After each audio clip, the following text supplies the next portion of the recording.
नमस्ते, मैं समीरा हूँ। स्वागत है आपका।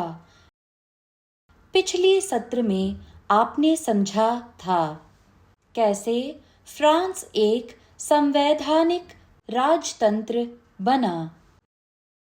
विद्रोह का मार्ग और आतंक का शासन जब रोबेस्पियर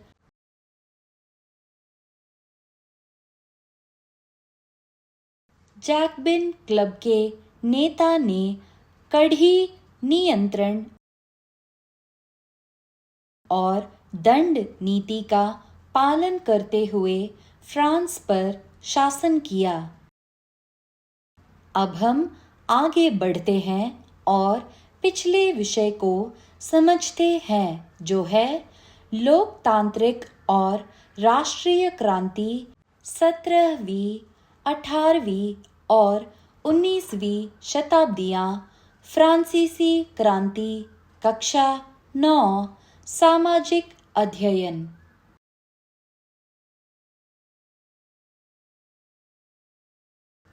शिक्षण परिणाम।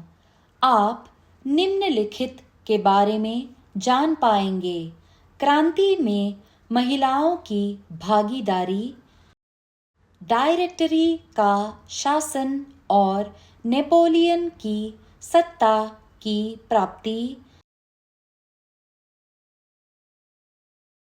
कैसे फ्रांस तीसरी बार गणराज्य बना।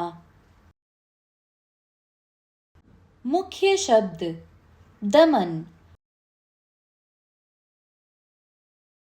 लोगों के प्रति क्रूर और अन्यायपूर्ण व्यवहार। सर्वोच्चता, एक स्वशासन करने वाला राज्य। राष्ट्रीय सभा, एक बड़ा औपचारिक बैठक या सभा।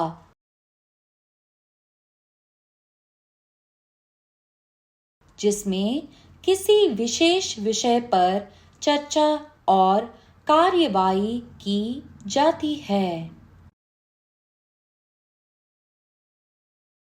राजतंत्र,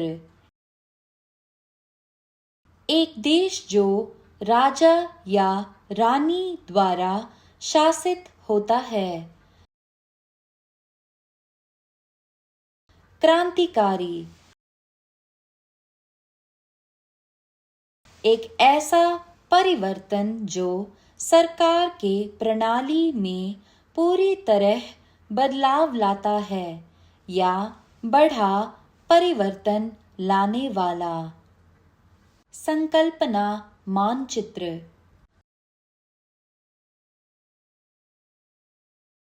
महिलाओं का क्रांति में भागीदारी। महिलाएं उन घटनाओं में सक्रिय भागीदारी थी जिन्होंने फ्रांस समाज में बदलाव लाए। अपनी रुचियों को चर्चा में लाने और आवाज उठाने के लिए महिलाओं ने अपनी राजनीतिक क्लबों और समाचार पत्रों की शुरुआत की। फ्रांस के विभिन्न शहरों में लगभग 60 महिला क्लब स्थापित हुए। इन क्लबों में सबसे प्रसिद्ध था society of revolutionary and republican women. उनकी प्रमुख मांगों में से एक यह था कि महिलाओं को पुरुषों के समान राजनीतिक अधिकार मिले। उन्होंने चुनावों में वोट देने का अधिकार,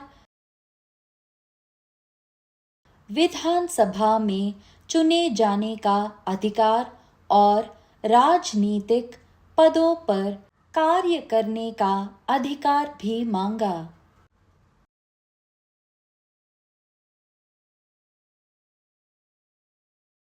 इसके अलावा लड़कियों के लिए शिक्षा को अनिवार्य कर दिया गया।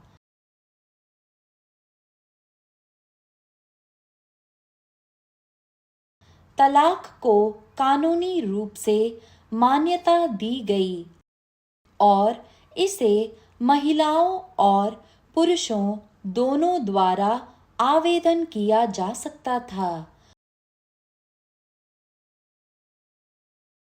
महिलाएं अब नौकरी के लिए प्रशिक्षण ले सकती थी, कलाकार बन सकती थी या छोटे व्यापार चला सकती थी।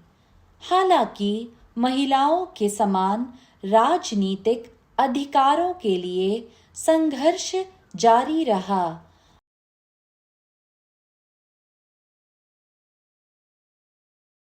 अंततः 1946 में फ्रांस में महिलाओं को वोट देने का अधिकार मिल गया। घोषणा में उल्लेखित कुछ बुनियादी अधिकार: 1. महिला स्वतंत्र जन्मी है और पुरुष के समान अधिकारों में समान रहती है। 2.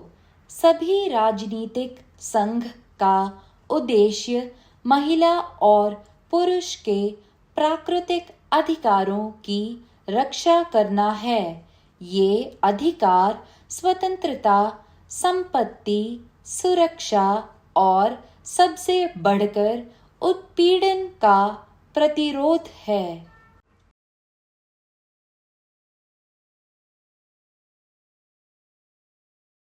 3. सभी संप्रभुता का स्रोत राष्ट्र में निहित है, जो महिला और पुरुष का संघ है। 4. कानून को सामान्य इच्छा का अभिव्यक्त होना चाहिए।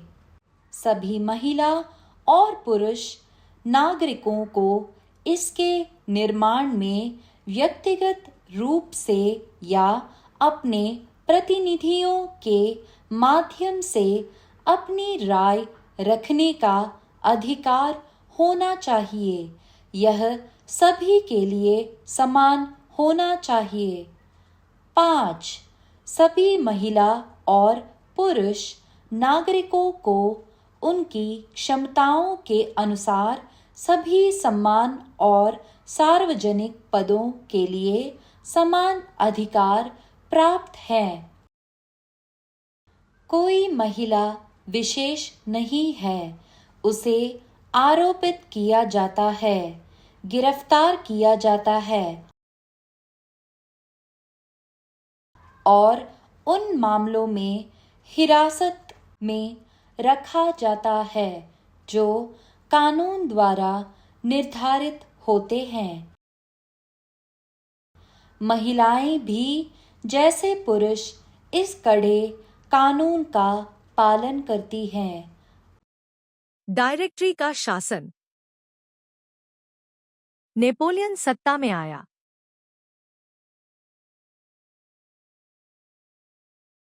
राष्ट्रीय सम्मेलन द्वारा एक संविधान का मसौदा तैयार किया गया।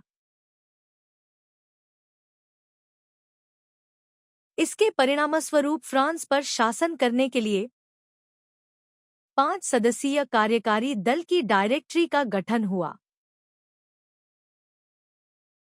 इसके सदस्य भ्रष्ट थे और उनमें एकता नहीं थी।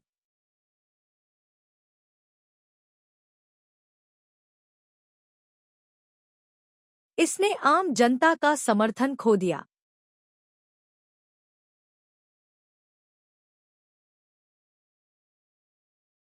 सरकार का खजाना खाली हो गया। मुद्रा का मूल्य 100% गिर गया। बेरोजगारी बढ़ गई। विभिन्न राजनीतिक व्यवस्थाओं से परेशान लोगों को एक ऐसा नेता मिला जो क्रांति की रक्षा कर देश का नेतृत्व कर सके।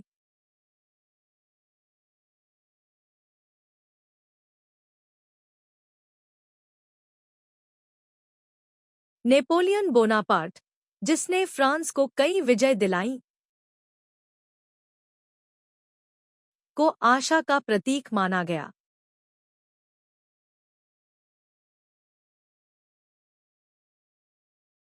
महिलाएं भी जैसे पुरुष इस कड़े कानून का पालन करती हैं। अबे सीए की मदद से नेपोलियन ने सत्ता हासिल की। उसने एक नया शासन स्थापित किया जिसे कंसुलेट कहा गया और 5 वर्षों तक पहले कंसुल के रूप में शासन किया। 1799 से लेकर 1804 ईस्वी। बाद में उसने खुद को फ्रांस का सम्राट घोषित किया और एक और दशक तक शासन किया। 1805 से लेके 1815 ईस्वी।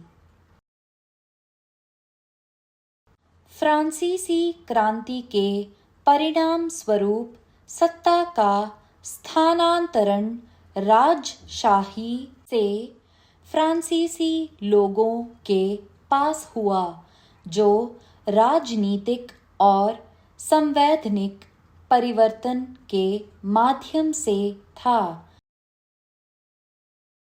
जब नेपोलियन सत्ता में आया तो यह एक पीछे की ओर कदम था। हालांकि उसने एक साम्राज्य स्थापित किया, वह लोगों के मन से गणराज्य की भावना को निकालने में असफल रहा।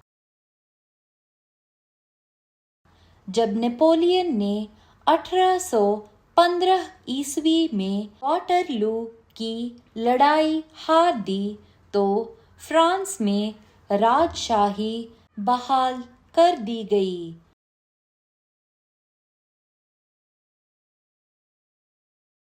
सरकारी बदलावों के बावजूद स्वतंत्रता, समानता और भ्रातृत्व के आदर्श लोगों को प्रेरित करते रहे। ये आदर्श अगले शतक तक फ्रांस और यूरोप के बाकी हिस्सों में राजनीतिक आंदोलनों को प्रेरित करते रहे। नेपोलियन के शासन के दौरान फ्रांसीसी साम्राज्य अपने चरम पर पहुंचा।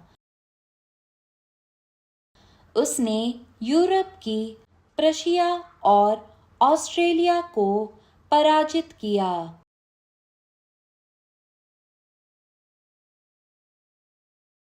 उसने स्पेन और पुर्तगाल पर भी नियंत्रण हासिल किया। इन विजय के साथ नेपोलियन 1810 ईस्वी तक सम्राट बन गया, जब उसने इंग्लैंड और तुर्की साम्राज्य को छोड़कर पूरा यूरोप जीत लिया।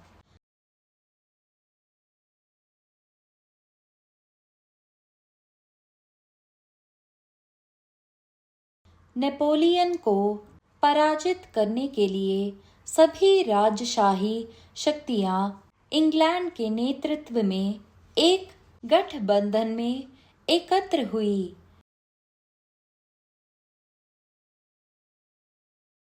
यह गठबंधन अंततः 1815 ईस्वी में वाटरलू की लड़ाई में नेपोलियन को पराजित करने में सफल हुआ, कई प्रयासों के बाद।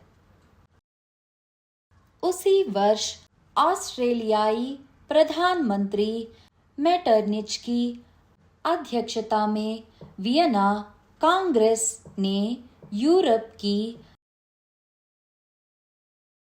राजनीतिक संरचना को बदल दिया।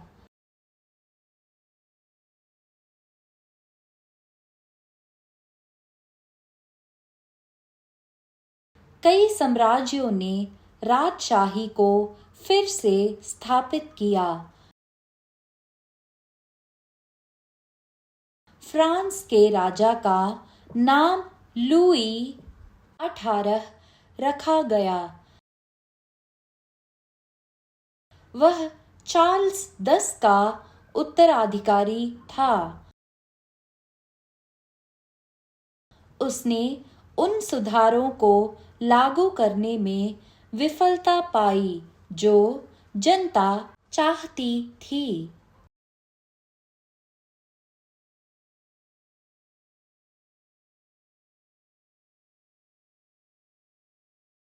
उसने प्रेस की स्वतंत्रता और प्रतिनिधि सभा को समाप्त कर दिया।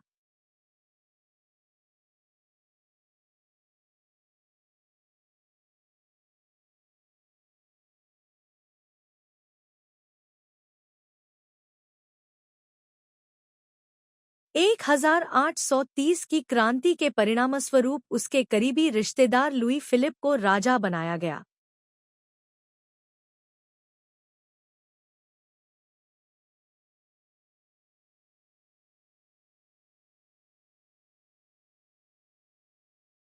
उसके खिलाफ एक साजिश के जवाब में उसने सुधारक भोजन पर प्रतिबंध लगा दिया।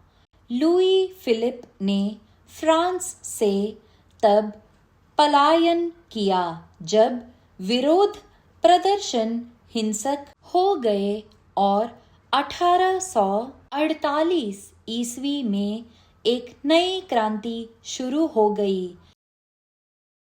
इसके बाद फ्रांस का द्वितीय गणराज्य क्रांतिकारियों द्वारा स्थापित किया गया। हालांकि 1848 ईस्वी में राजशाही को समाप्त कर दिया गया था।